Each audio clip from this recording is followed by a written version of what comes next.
பிரேகர்னா sir, நம்ம பாக்கிட்ட போகிறக்கு முன்னாடி ஒரு கேள்வி. இப்போ 2 பேருடைய பேச்சையும் நான் பார்க்குறேன். ஒரு பத்திரிகையாளராக நீங்கள் நீண்ட நெடிய அனுபவம் கொண்ட ஒரு மிக ஆளுமை. இப்போ ஒரு பழமொழி சொல்லுவாங்க, பாலை பார்க்காவிட்டாலும் பால் பானையை பார்க்கணும். எங்கள் ஊர்லலாம் சொல்லுவாங்க. இந்த நிலை வருங்கிறத சசிகலா அம்மையார் உணர்ந்திருக்கார். அப்போ அவரை குறித்து விமர்சனங்கள் வைக்க போது ஒரு மனுஷன் ஒரு நாள் இல்லாட்ட ஒரு நாள் கோபம் வந்துருமா வராதா? நிச்சயமா நல்லா வரும். எந்த காலகட்டத்திலும் அவர் இந்த கோபப்படாமல் கடும்போக்கு வார்த்தைகளை பயன்படுத்தாமல் இருந்ததின் விளைவுதான் இன்று இந்த இணக்கமான சூழல் வந்திருக்கிறது என்று நான் ஒரு கேள்வி வைக்கிறேன். நிச்சயமா நீங்கள் எப்படி பார்க்குறீங்க? ஆமாம், அனைத்து இந்திய அண்ணா திராவிட முன்னேற்ற கழகத்தை பொறுத்தளவில் தமிழகத்தினுடைய ஆகப்பெரிய அரசியல் கட்சி புரட்சித் தலைவர் எம்ஜிஆர், செல்வி ஜெயலலிதா காலத்தில் எவராலும் வீழ்த்த முடியாத திராவிட முன்னேற்ற கழகத்தை விடவும் மக்கள் செல்வாக்கு, தொண்டர்கள் பலம், நிர்வாகிகள், கட்டமைப்பில் மிகப்பெரிய கட்சி. துரதிருஷ்டவசமாக அந்த கட்சியில் இப்போது சில பிரிவுகள், பிளவுகள் ஏற்பட்டு இருக்கிறது. இந்த நிலை நீடித்தால் நாம் வெற்றி பெற முடியாது என்பதை கட்சியினுடைய அடிமட்ட தொண்டரிலிருந்து மூத்த நிர்வாகிகள் வரையிலும் உணர்ந்திருக்கிறார்கள். இதை உணர்ந்தும் திரு எடப்பாடி பழனிசாமி தன்னுடைய பிடிவாதத்தை தளர்த்தாமல் இருக்கிறார். அவருக்கும் தெரியும் கள யதார்த்தம் என்பது. நிச்சயமாக அவரும் கிளைச் செயலராக இருந்து ஒன்றியம், மாவட்டம், எம்பி, எம்எல்ஏ, மந்திரிகளும் முதலமைச்சர், கட்சியின் பொதுச்செயலாளர் என்கிற அளவுக்கு வந்த அவருக்கு தெரியாமல்லாம் இல்லை. ஆனாலும் கூட ஏனோ ஒரு வரட்டு பிடிவாதத்தால் இருக்கிறார். இன்றைக்கு மரியாதைக்குரிய நம்முடைய திருமதி வி.கே. சசிகலா அம்மா நேற்றைக்கு அந்த பத்திரிகையாளர் சந்திக்கிற போது சொன்னார், ஒரு தனி மனிதனுடைய கருத்துக்கள் ஏற்க முடியாது. இந்த கட்சி என்பது தொண்டர்களுடைய கட்சி, தொண்டர்களுடைய விருப்பப்படி தான் கட்சி செயல்படும் அப்படிங்கிற மாதிரி சொல்லியிருக்காங்க. கட்சியினுடைய சட்டத்திட்ட விதிப்படி நிச்சயமாக இது ஒன்றுபட்டு மீண்டும் ஆட்சி அதிகாரத்திற்கு வருவதற்கு கூடுதல் வாய்ப்பு இருக்கிறது அப்படின்னு சொல்லியிருக்காங்க. ஸோ இதற்கான பூர்வாங்க பணிகளை நிச்சயமாக அவங்களும் மேற்கொள்வார்கள். அவருக்கு ஒரு 30-35 ஆண்டு காலம் அண்ணா திராவிட முன்னேற்ற கழகத்தோடு ஒன்றி பயணித்தவர். இந்த கட்சியினுடைய வளர்ச்சியில், ஏற்ற இறக்கங்களில் அவர் முழுமையாக தன்னை முழுமையாக ஈடுபடுத்தி பயணித்தவர் என்பது எல்லோருக்கும் தெரியும். அண்ணா திராவிட முன்னேற்ற கழகத்தில் பயணிக்கிற அத்தனை பேருக்குமே தெரியும். அவர் இந்த கட்சியில் எந்த அளவிற்கு மறைந்த முன்னாள் முதலமைச்சர் அம்மா செல்வி ஜெயலலிதா அவர்களுக்கு எந்த அளவுக்கு உறுதுணையாக இருந்து கட்சியில் வேலை பார்த்தாருங்கிறதுல எல்லாருமே தெரியும். அப்போ அவங்கள்ட்ட ஒரு செயல் திட்டம் உள்ளூர இருக்கிறது என்பதனுடைய வெளிப்பாடு தான் நேற்றைக்கு அதை சொன்னாங்க. கட்சியினுடைய சட்டத்திட்ட விதிப்படி நிச்சயமாக இந்த கட்சி ஆட்சி அதிகாரத்திற்கு வாய்ப்பு இருக்குது அப்படிங்கிற மாதிரி. ஒன்றுபட்ட அதிமுக, நான் ஒற்றுமை தான் அவசியம். ஒன்றுபட்ட அதிமுக, வலிமை மிக்க அதிமுக, இது திராவிட முன்னேற்ற கழகத்தை எதிர்வரும் சட்டப்பேரவை தேர்தலில் தோற்கடிக்கும் என்கிற நம்பிக்கை மக்களுக்கும், தொண்டர்களுக்கும், ஆதரவாளர்களுக்கும், அனுதாபிகளுக்கும் உருவானால் மட்டுமே ஒரு வலுவான கூட்டணி அமையும். அப்படி ஒரு வலுவான கூட்டணி அமைகின்ற பொழுது நிச்சயமாக ஆட்சி மாற்றத்தை உருவாக்கி அவர் எதிர்பார்க்கிற அண்ணா திராவிட முன்னேற்ற கழகத்தின் ஆட்சி நிச்சயம் அமையும். அதற்கான அந்த முன்னெடுப்பை இன்னும் தீவிரப்படுத்தி நிச்சயமாக இதை ஒருங்கிணைக்க வேண்டும். ஏன்னா இந்த கட்சி என்பது மரியாதைக்குரிய திருமதி வி.கே. சசிகலா அவர்கள் சொன்னது மாதிரி தொண்டர்கள் கட்சி, தொண்டர்களுக்காக புரட்சித் எம்ஜிஆர் உருவாக்குனது இந்த கட்சி. ஆமாம், இந்த கட்சியை வளர்ப்பதற்காக அவர் தன் சொத்துக்களை விற்றார், சொத்துக்களை அடமானம் வச்சார். தமிழ்நாடு முழுவதும் சுற்றுப்பயணம் செய்து திராவிட முன்னேற்ற கழகத்தை அரசியலிருந்து அப்புறப்படுத்த வேண்டும் அப்படிங்கிற அந்த ஒரே நோக்கத்தோடு தான் இந்த கழகத்தை கொண்டு போனார். இன்றைக்கு அந்த திமுக எதிர்ப்புணர்வு கூட மங்கி கொஞ்சம் கொஞ்சமாக அது நீர்த்து போகக்கூடிய சூழல் வருகிறதுன்னு மிகப்பெரிய ஒரு ஆபத்தான விஷயமாக நம்ம பார்க்குறோம். புரட்சித் தலைவர் எம்ஜிஆர், செல்வி ஜெயலலிதா காலத்திலிருந்து அந்த தீவிரத்தன்மை, திமுக எதிர்ப்பு தீவிரத்தன்மை என்பது கட்சியை இன்று வழிநடத்துகிற தலைமையிடமும் குறைந்திருக்கிறது, தொண்டர்கள்ட்டையும் குறைஞ்சிருச்சு. அதாவது முனை மழுங்கி போயிட்டு. ஆமாம், அது ஒரு பெரிய இந்த சரிவு பின்னடைவு என்பது தான் நமக்கு 2024 நாடாளுமன்ற பொதுத் தேர்தல் முடிவு நமக்கு காட்டுச்சு. களத்தில் 2,06,00,000 பேருக்கு நாங்கள் அட்டை கொடுத்துருக்கோம், கட்சியினுடைய உறுப்பினர் அட்டை விநியோகித்திருக்கோம்னு மரியாதைக்குரிய எடப்பாடி பழனிசாமி சொல்கிறார். ஆனால் ஒரு 88-90 லட்சம் பேர் தான் ஓட்டு போட்டிருக்காங்க. 1 கோடிக்கு மேலே ஓட்டு போடவே இல்லை. நீங்கள் அது நாடாளுமன்ற தேர்தல், யார் பிரதமர் என்பதை தீர்மானிக்கிற தேர்தல் அப்படின்லாம் சால்ஜாப்பு சொல்லலாம். களத்தில் தேர்தல் களத்தில் பூத்தில் ரெட்டலை நிற்கிற போது அந்த ரெட்டலைக்கு வாக்களித்து வாக்கு சதவீதத்தையாவது நம்முடைய பலத்தை காட்ட வேண்டும் என்கிற எண்ணமும் உணர்வும் அது வரணும்ல. ஏன் வரலைன்னா கட்சியை வழிநடத்துகிற தலைமையேற்றிருக்கிற திரு எடப்பாடி வகுத்த வியூகம், அவர் கடைப்பிடித்த அணுகுமுறை தொண்டர்களும் ஏற்கலை, நிர்வாகிகளும் ஏற்கலை என்பது தான். ஸோ அதை உணர்ந்து தான் கட்சியினுடைய மூத்த முன்னோடிகள் பலரும் விளைவு மோசமாக இருக்கிறது. 2026 தேர்தலில் நாம் வெற்றி பெற வேண்டும் என்றால் பிரிந்து கிடக்கிற விலக்கி வைக்கப்பட்டவர்கள், விலகிச் சென்றவர்கள், அதிருப்தியில் இருப்பவர்கள் அனைவரையும் ஒருங்கிணைத்தால் மட்டுமே சாத்தியம் அப்படிங்கிற ஆலோசனையை சொல்கிறாரு. ஏனோ ஒரு வரட்டு பிடிவாதத்தோடு ஒரு மறுக்கிறார். ஆனால் காலத்தின் கட்டாயம் நிச்சயமாக 2026 திமுகவை வீழ்த்த வேண்டுமென்றால் ஒன்றுபட்ட அதிமுக, அந்த ஒன்றுபட்ட அதிமுக உருவானால்தான் வலிமை மிக்க அதிமுகவோடு வலுவான கூட்டணி கட்சிகள் வரும். ஏனென்றால் இன்றைக்கு திராவிட முன்னேற்ற கழகம் 4 மாதத்துக்கு முன்னாடியே களமிறங்கிட்டாங்க. 234 தொகுதிகளுக்கும் பொறுப்பாளர்களை நியமித்து அவங்களுக்கு பாக்கெட் மணி அனுப்பிச்சிட்டு இருக்காங்க மாதம். இதை தாண்டி பாக கமிட்டி, பூத் கமிட்டி, நாடாளுமன்ற கண்காணிப்பு குழு, மாவட்ட கண்காணிப்பு குழு, இதை கடந்து அமைச்சர்களையும் பொறுப்பாளர்களாக நியமித்து 3-4 மாதமாக களத்தில் இறங்கிட்டாங்க. தேர்தல் வெற்றிக்காக பாதி தூரம் ஓடிடுச்சு. நாம் இப்போ தான் ஓடுவோமா வேணாமா அப்படின்னு அதிமுகவில் இப்போ தான் தெருமுனை கூட்டம் நடத்துங்க, திண்ணை பிரச்சாரம் நடத்துங்க அப்படின்னு பேசிகிட்டு இருக்கிறார். அப்போ இது ஒரு ஆபத்தான போக்கு. மீண்டும் 2026 திராவிட முன்னேற்ற கழகம் வெற்றி பெற்று விட்டால் அதிமுகவினுடைய எதிர்காலமே கேள்விக்குறியாகிவிடுமே என்கிற அச்சமும் கவலையும் கட்சியினுடைய அடிமட்ட தொண்டர்லேருந்து நிர்வாகிகள் வரையிலும் இருக்குது. இந்த ஆபத்திலிருந்து கட்சியை காப்பாற்ற வேண்டுமென்றால் நிச்சயமாக ஒன்றுபட்ட அதிமுக உருவாக வேண்டும். அதற்கான முன்முயற்சியை கட்சியினுடைய எல்லா மட்டத்தினரும், மரியாதைக்குரிய திருமதி வி.கே. சசிகலா அவர்கள் சொன்னது மாதிரி நிச்சயம் அமையும் என்கிற அந்த நம்பிக்கையை வெளிப்படுத்துகிறார்.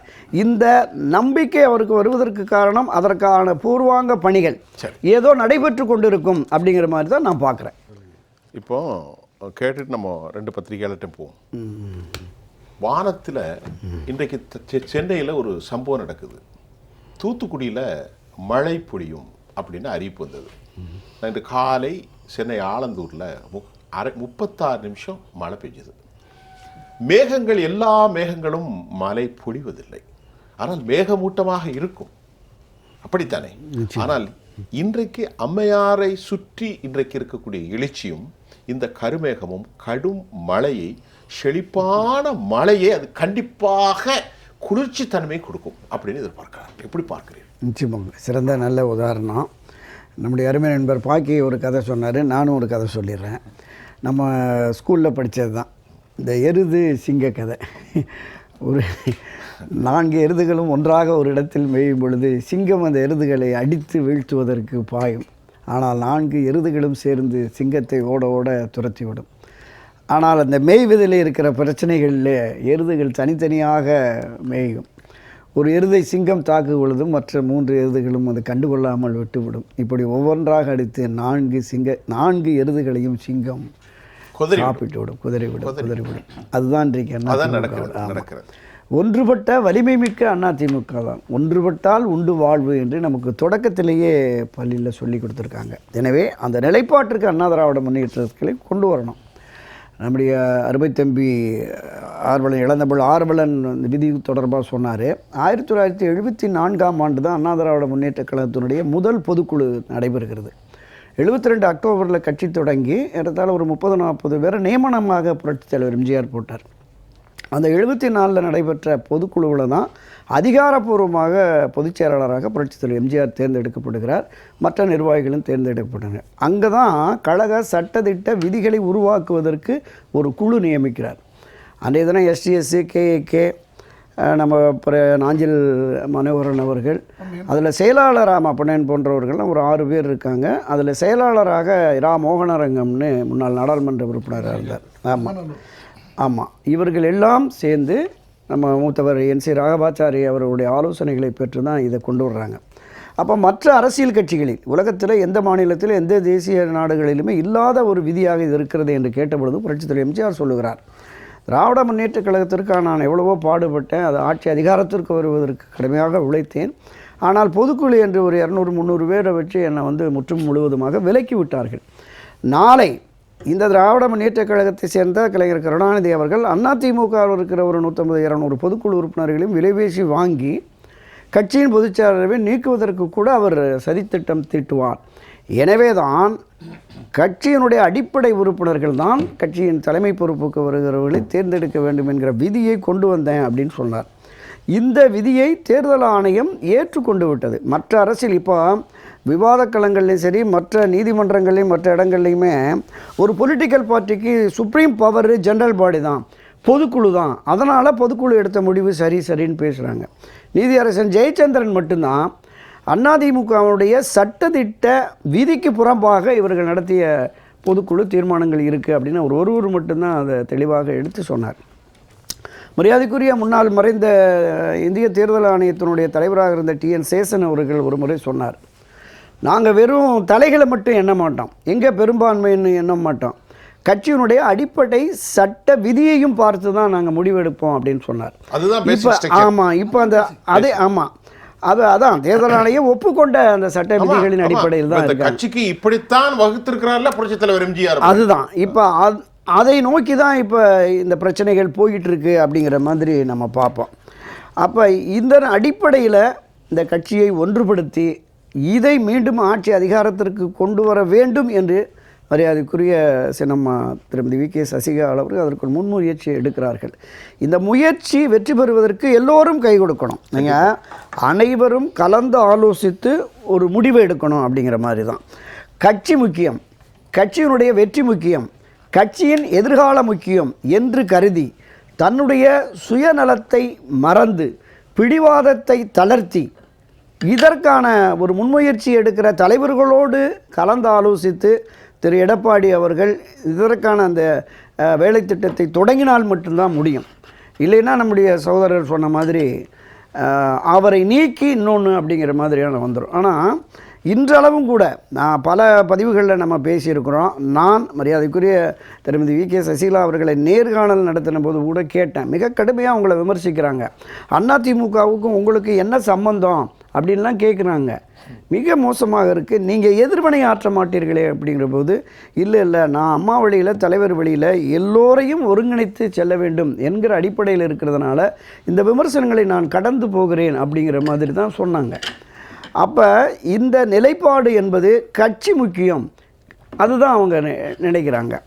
அப்போ திராவிட முன்னேற்றக் கழகத்திற்கு எதிராக ஒரு 52-53 ஆண்டுகளுக்கு பிறகு புரட்சித் தலைவர் எம்ஜிஆர் இந்த கட்சியை தொடங்கி அவர் பேசிய முதற் கூட்டத்திலேயே இந்த கட்சியையும் என்னையும் ஒழித்து விட வேண்டும், அழித்து விட வேண்டும் என்று சிலர் சதி செய்கிறார்கள். அட பைத்தியக்காரர்களா, ஒரு ராமச்சந்திரனை அழித்து விட்டால் இந்த அதிமுக அழிந்து விடாது.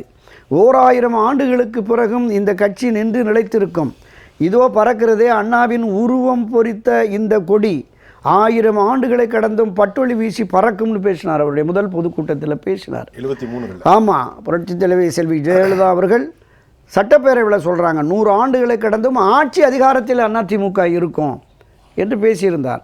நீங்கள் 52 வருஷத்திலேயே ஒரு சரிவை பின்னடைவை கொண்டு வந்து நிறுத்திவிட்டு இந்த கட்சியை வலுப்படுத்துவதற்கான அந்த முயற்சியை மேற்கொள்ளுகிற எல்லோரையும் புறக்கணித்து விட்டு எல்லோருடைய முக்கியத்துவத்தையும் குறைக்கிற செயல்களில் ஈடுபடுவது என்பது இது எவராலும் ஏற்க முடியாது. பொதுவெளிகளில் மக்கள் மத்தியில், தொண்டர்கள் மத்தியில், நிர்வாகிகள் மத்தியில் ஏற்க முடியாது என்கிற பார்வை தான் நிச்சயமாக இருக்குது. புரட்சித் தலைவர் எம்ஜிஆர் நான் தான் அதிமுக அப்படின்னு சொல்லலாம். ஏன்னா திமுகவிலிருந்து வெளியேற்றிய போதே அவர் சொன்னார், நான் தான் திமுக தான் நான், துணிச்சல் இருந்தால் நீயும் சொல்லிப்பாருனார். ஆனால் அவர் தான் திமுக என்பதை தொடர் வெற்றி மூலம் அதிமுக தொடங்கி நிரூபித்தார். கண்டிப்பாக 1973 திண்டுக்கல் நாடாளுமன்ற இடைத்தேர்தல் தொடங்கி 74 புதுச்சேரியில் ஆட்சி அதிகாரம், கோவை இடைத்தேர்தலில் வெற்றி, 77, 80, 84 3 சட்டப்பேரவை தேர்தலில் ஒரு ஹாட்ரிக் வெற்றி. தமிழக அரசியல் களத்தில் மிகப்பெரிய ராஜதந்திரி, சாணக்கியன் என்று பொதுவெளிகளில் பேசப்பட்ட திரு கருணாநிதியை 13 ஆண்டுகள் ஆட்சி அதிகாரத்திற்கு வர முடியாத அளவிற்கு ஒரு வெற்றியை கொடுத்து தான் திமுகங்கிறது நிரூபித்தார். அவர் மிகப்பெரிய வலிமையான கட்டமைப்பாக 10 ஆண்டுகளுக்கு மேலாக ஆட்சி அதிகாரத்தில் இருந்த ஒரு அரசியல் இயக்கத்தை மரியாதைக்குரிய முன்னாள் முதலமைச்சர் மறைந்த செல்வி ஜெயலலிதா அவர்கள் கையில் எடுத்து அவருமே தமிழ்நாடு முழுவதும் வலிமையான இயக்கமாக இருந்தாலும் தொண்டர்களையும் மக்களையும் நேரடியாக நான் சந்திக்க வேண்டும் என்று 1988 செப்டம்பர் தொடங்கி 89 சட்டப்பேரவை தேர்தல்களிலும் தமிழ்நாடு முழுவதும் சுற்றுப்பயணம். அந்த சுற்றுப்பயணத்தினுடைய அந்த பயண திட்டத்தை வகுத்தவர்களில் மரியாதைக்குரிய திருமதி வி கே சசிகலா அவர்களும் திரு செங்கோட்டையன் அவர்களும் முக்கியமானவர்கள். ஒவ்வொரு நாளும் ஒரு மாவட்டத்துக்கு 4 நாள் 5 நாள்னு போய் அந்த லட்சங்களில் இருந்த உறுப்பினர்களை கோடிகளை தாண்டி கொண்டு வந்த ஒரு இயக்கம். அவருக்கு உரிமை இருக்கிறது ஜெயலலிதாவுக்கு நான் தான் அதிமுக என்று. திரு எடப்பாடிக்கு என்ன உரிமை இருக்கிறது நான் தான் அதிமுக என்று? யோசிக்க வேண்டும். என்ன இவருடைய பங்களிப்பு? 4.5 வருஷம் சிஎம்மாக இருந்தார். இப்போ பிடிவாதமாக எதிர்க்கட்சி தலைவராக உட்கார்ந்துட்டு கட்சியை ஒரு சரிவுக்கு பின்னடைவுக்கு கொண்டு போயிருக்கிறார். ஒற்றுமைக்காக குரல் கொடுப்பவர்களை மரியாதை செலுத்தி அழைத்து பேசி இந்த கட்சியை வலிமைப்படுத்தி ஒற்றுமைப்படுத்தி ஒரு வலுவான கூட்டணியை உருவாக்கினால் மட்டுமே மீண்டும் ஆட்சி அதிகாரத்திற்கு வர முடியும் என்கிற எண்ணத்தையும் உணர்வையும் அவருக்கு நிச்சயமாக அந்த எண்ணம் உணர்வு அவருக்கு ஏற்படணும். ஏற்படுத்துவதற்கான வாய்ப்பு கூடுதலாக இருப்பதாகத்தான் நான் கருதுகிறேன்.